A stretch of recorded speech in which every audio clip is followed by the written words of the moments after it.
बिस्मिल्लाहिर्रहमानिर्रहीम, अस्सलाम वालेकुम। जो बातें हम आपसे अर्ज़ कर रहे थे, अब वो तमाम बातें आहिस्ता आहिस्ता एक एक करके ख़बरें बनती चली जा रही हैं। आप देखिए, हमने आपसे अर्ज़ किया था कि ऐवान सदर में अहम मुलाकातें हुई हैं और अब वो बातें सामने आ रही हैं। इस वक्त आप इस बात पर गौर कीजिए कि किस तरह से ऐवान सदर इस वक्त मुलाकातों का गढ़ बना हुआ है और मुलाकातें किस बारे में हो रही हैं। अब वो बातें भी आहिस्ता आहिस्ता सामने आती चली जाएंगी।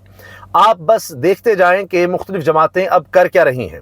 इमरान खान साहब के बयानात को देखिए, उनके एतमाद को देखें, शहबाज शरीफ की बुखलाहट को देखें, नवाज शरीफ की खामोशी को देखें, जरदारी साहब की एक्टिविटीज़ को देखें और पाकिस्तान पीपल्स पार्टी के भी बयानात को देखें। जमात इस्लामी का धरना इस्लामाबाद से अचानक ख़त्म होना देखें। कौमी हुकूमत, जी हाँ, कौमी हुकूमत की अब बात हो रही है, चीज़ें उस तरफ बढ़ रही हैं। अब गुफ्तगू हो रही है, मुज़ाकरात अब इस बात पर हो रहे हैं, चीज़ें अब तय होती चली जा रही हैं। उबूरी हुकूमत जो कि कौमी हुकूमत है, उसका क्या मतलब है? उसका मतलब ये है कि ये PDM की हुकूमत अब गई। इसमें तो बाकी सब जमातें हैं, जो बड़ी जमातें उनमें से सिर्फ तहरीक इंसाफ इस में नहीं है, बाकी तो सारी जमातें पहले ही हैं। तो कौमी हुकूमत तो ये पहले ही आप कह लेंगे इसको, लेकिन अब इसका मतलब यह है कि तहरीक इंसाफ के बगैर, इमरान खान के बगैर जो हुकूमत है वो कौमी हुकूमत नहीं है। अब ये कौमी हुकूमत करेगी क्या? उबूरी हुकूमत की तरह से ये होगी, मगर जिस तरह की पहले एक 2 नंबर उबूरी हुकूमत थी वो नहीं। कौमी हुकूमत ऐसी कि जिसमें तमाम स्टेक होल्डर्स, जिसमें तहरीक इंसाफ शामिल है, इमरान खान शामिल हैं, उनकी भी रजामंदी होगी। और इसने करना क्या है कौमी हुकूमत ने? इस कौमी हुकूमत ने इलेक्शंस करवाने हैं। और इलेक्शंस करवाने का मतलब यह है कि मौजूदा चीफ इलेक्शन कमिश्नर और इलेक्शन कमीशन मेंबरान की छुट्टी, जी हां, छुट्टी। अब इसका मतलब यह है कि जो खबरें चल रही हैं, जो हम तक पहुंच रही हैं, उस बारे में हम आपको बता रहे हैं। जब ये चीजें हो रही हैं, उबूरी कौमी सेटअप की बात हो रही है, और उसमें तो अब आप ये देख लीजिए ना कि महमूद खान चकज़ई साहब वो तो साफ कह रहे हैं कि जी शाहिद खान अब्बासी जैसा आदमी आ जाए। उन्होंने तो नाम भी दे दिया है और इमरान खान साहब ने उनको आगे भी किया हुआ है। और शाहिद खान अब्बासी का नाम आना, इसी से आप देख लीजिए कि ऐसा शख्स जो सबके लिए काबिल कबूल हो और सियासतदान भी हो, उसका काम सिर्फ ये हो कि साफ शफाफ इलेक्शंस करवाएं। आप अगर हमारी पुरानी वीडियोस देखें तो उसमें मैं ये अर्ज कर चुका हूं कि अब जो इलेक्शंस होंगे वो साफ शफाफ होंगे। मैंने कई हफ्ते पहले बात कर दी थी। और वो किसकी निगरानी में होंगे? वो जस्टिस काजी फाइसा की निगरानी में नहीं होंगे, क्योंकि ये नून लीग की सोच थी कि जब तक काजी फाइसा साहब नहीं चीफ जस्टिस बन जाते, ना इलेक्शंस होने देने हैं।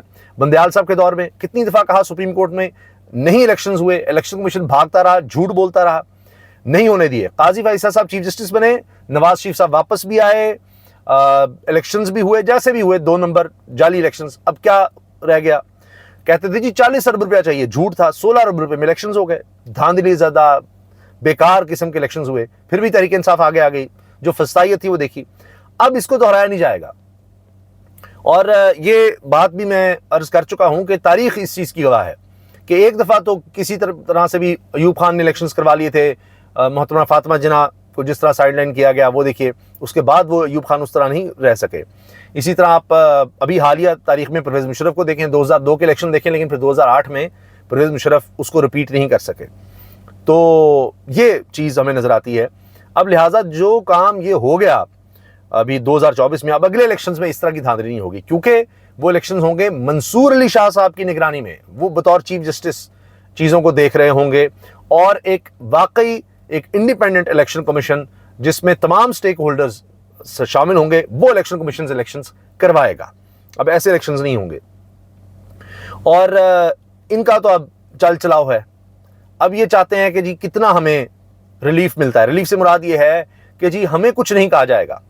अब ये भी मैं आपसे अर्ज कर देता हूं कि अगर कोई ऐसी बात होती है तो वो सिर्फ तब तक होगी जब तक कौमी हुकूमत है या वो जोबूरी हुकूमत है, बस। उसके बाद अब मुझे तो तज्जिया करने की जरूरत ही नहीं है कि अगर फ्री एंड फेयर इलेक्शंस होते हैं, जो कि मैं अब आपसे अर्ज कर रहा हूं, खबर दे रहा हूं कि इस दफा वाकई फ्री एंड फेयर इलेक्शंस होंगे और शायद पाकिस्तान की हिस्ट्री के सबसे फ्री एंड फेयर, बिल्कुल बड़े साफ शफाफ इलेक्शंस होंगे पाकिस्तान की तारीख के, जो अब इलेक्शंस होने जा रहे हैं।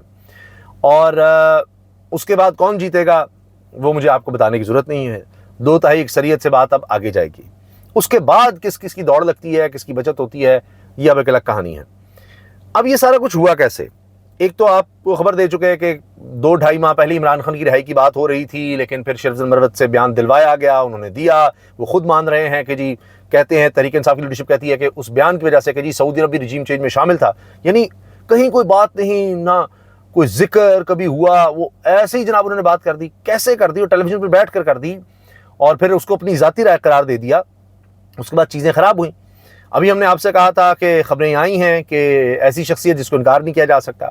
اب مسجد نبوی کے امام آئے ہیں اور ڈاکٹر صالح بن محمد البدیر وہ آتے ہیں اور ہر کسی سے ملتے ہیں، یعنی آرمی چیف سے ملتے ہیں. آرمی چیف کے بارے میں یہ بھی آپ سے عرض کر دوں کہ آرمی چیف جناب عاصم منیر نے ایک عرصہ گزارا ہے سعودی عرب میں، اور انہوں نے اپنے جو حفظ کے معاملات تھے ان کو بھی وہاں پر، جس کو دہرائی کہہ لیں یا ان کو مکمل کرنا یا سرٹیفکیشن حاصل کرنا، وہ بھی ان کی وہیں سے بتائی جاتی ہے. تو ان کے وہاں پر تعلقات رہے، کئی دورے کر چکے ہیں آرمی چیف. اب مسجد نبوی کے امام ملتے ہیں آرمی چیف سے، ساری لیڈرشپ سے ملتے ہیں، بیرسٹر گوہر سے، پارلیمنٹ میں جاتے ہیں اور تلاوت قرآن پاک وہ کرتے ہیں جس سے آغاز ہوتا ہے پارلیمنٹ کے سیشن کا. پھر حتیٰ کہ سندھ کے گورنر سے ملتے ہیں، جن کے بارے میں لگ رہا ہے کہ شاید پتہ نہیں ان کا چال چلاؤ ہے، جو بھی، یعنی تمام جماعتوں کی لیڈرشپ سے وہ مل رہے ہیں. اور باقی میں نے آپ کو خبریں بتا دی ہیں. زرداری صاحب پر آپ نظر رکھیے. میں نے آپ سے پہلے کہا تھا کہ کچھ ملاقاتیں سامنے ہوئی ہیں، جس طرح آرمی چیف کی ملاقات وہ رپورٹ ہو گئی، 2-2.5 گھنٹے میں جاری رہی تھی. کچھ ملاقاتیں پس پردہ ہیں. پیپلز پارٹی کہنے لگ گئی، نیر بخاری نے کہا نئے الیکشنز پھر کروا دیں، یہ حکومت نہیں چل رہی تو نئے الیکشنز کروا دیں. قادر مندوخیل کہتے ہیں جی ہمیں پتہ ہے سارے ہارے ہوئے ہیں، فارم 47 والے ہیں. راجہ پرویز اشرف بھی کہتے ہیں جی مذاکرات پر آئیں، یہ سب کریں. تو آپ نے دیکھا کہ کس طرح کی ابھی گیم ہو رہی ہے. کیونکہ وجہ کیا ہوئی؟ کیونکہ جو سوچا گیا تھا وہ نہیں ہوا. ملک میں کسی طرح کا استحکام نہیں آیا. مولانا فضل الرحمان صاحب کے بقول کہ جی شہباز شریف صاحب آرمی چیف کو لے کر گئے چین، مگر چین نے کہا کہ ہم کیا کریں، آپ کے ملک میں استحکام ہی نہیں آپ لے کر آ رہے، تو ہم سے آپ کیا چاہتے ہیں، کس طرح کی انویسٹمنٹ چاہتے ہیں. تو زرداری صاحب جو ہے یہ 440 ووٹ کا جھٹکا دے گئے ہیں، اور اب چیزیں اسی طرح سے آگے بڑھیں گی. ایوان صدر پر آپ نظر رکھیں، مین چیزیں وہاں پر ڈیسائیڈ ہوں گی. پیپلز پارٹی پہلے ہی تحریک انصاف کے ساتھ چلنا چاہتی تھی، لیکن پھر مجبور کیا گیا، اور مجبوری کے رشتے پھر اسی طرح سے چلا کرتے ہیں جو آپ کے سامنے ہیں. تحریک انصاف کا لہجہ آپ اور اب نرم دیکھیں گے. میں نے جو جماعت اسلامی کا دھرنا اچانک ختم ہونے کا کہا، تو اب ہو سکتا ہے ان کو بھی اس چیز کا بتایا گیا ہوگا جی چیزیں اب قومی حکومت کی طرف یا الیکشن کی طرف بڑھ رہی ہیں، تو بس دیکھتے ہیں آگے. تو لہٰذا اب وہ اپنا پریشر برقرار رکھیں گے، تو یہ چیزیں خبریں آپ کے سامنے آئیں گی. فضل الرحمان صاحب کا لہجہ بھی دیکھیں، اب وہ بھی بدلا ہوا ہے. تحریک انصاف کا میں نے آپ کو بتا دیا، انہوں نے جلسوں کے اعلانات تو کیے ہیں، مگر اب وہ کسی طرح سے بھی کوئی ٹکراؤ، کوئی دھرنا، کچھ بھی آپ دیکھیے گا اس طرح کا کچھ اناؤنس نہیں کریں گے. یہ جو کہا ہے نا ستمبر کو جی ہم جڈیالہ جیل کا رخ کریں گے، یہ اسی لیے ہے کہ جو ہم آپ سے 27 اگست کی تاریخ بہت دفعہ ڈسکس کر چکے ہیں، آج کے دن تک بھی ہم اس خبر پر قائم ہے کہ 27 اگست کو یا عمران خان کی رہائی یا رہائی کی تاریخ ہے. ستمبر میں چیزیں آپ کے سامنے آ جائیں گی. ایسے ہی تحریک انصاف نہیں کہہ رہی حماد اظہر کی میں منظر عام پر آ رہا ہوں، ستمبر میں ہم ڈیالہ جیل کی طرف جائیں گے، بھائی اس کی نوبت ہی نہیں آئے گی. اب تحریک انصاف نے کوئی ٹکراؤ نہیں کرنا. اب چیزیں یہاں طے ہونی ہیں، مثال کے طور پر کہ قومی حکومت میں کون کون شامل ہوگا، الیکشن کمیشن کس طرح سے آئے گا. یہ تو فارغ ہے، یہ حکومت بھی گئی، الیکشن کمیشن بھی گیا، یہ تو کہانی ہو گئی. اب آگے کی بات ہے، اور پھر ان چیزوں کو دیکھا جائے گا کہ اس کے بعد آگے سیٹ اپ کو کس طرح چلانا ہے، اور کون کون اب معافی کی طرف جاتا ہے، کیا ہوگا. اس پر آپ یہ سوچ لیجئے کہ کم از کم عمران خان صاحب یہ کہہ چکے ہیں کہ اب تو مقدمے بننے ہیں زرداری صاحب پر، مریم پر، نواز شریف پر، توشہ خانہ کیا. میں بتاؤں گا توشہ خانہ کیا ہوتا ہے. تو یہ اب آپ کے سامنے ہے ساری صورتحال، اور چیزیں اس طرح بڑھ رہی ہیں. اس میں آپ یہ خبر بھی دیکھ لیجئے، یہ بیان بھی قابل غور ہے، جس سے یہ جو ہم آپ کو خبر دے رہے ہیں وہ کنفرم ہوتی ہے. وہ مذاکرات نہیں ہوتے جن کا صحافیوں کو پتہ ہو. ہم کیوں بتائیں صحافیوں کو مذاکرات کا کہ وہ ساری دنیا کو بتا دیں. ہم لگے ہوئے ہیں. یہ ہیں جی محمود اچکزئی، وہ کہہ رہے ہیں ہم لگے ہوئے ہیں، ہم کیوں بتائیں کسی کو. تو جناب ہم نے آپ کو بتا دیا ہے کہ آخر چل کیا رہا ہے. اللہ حافظ.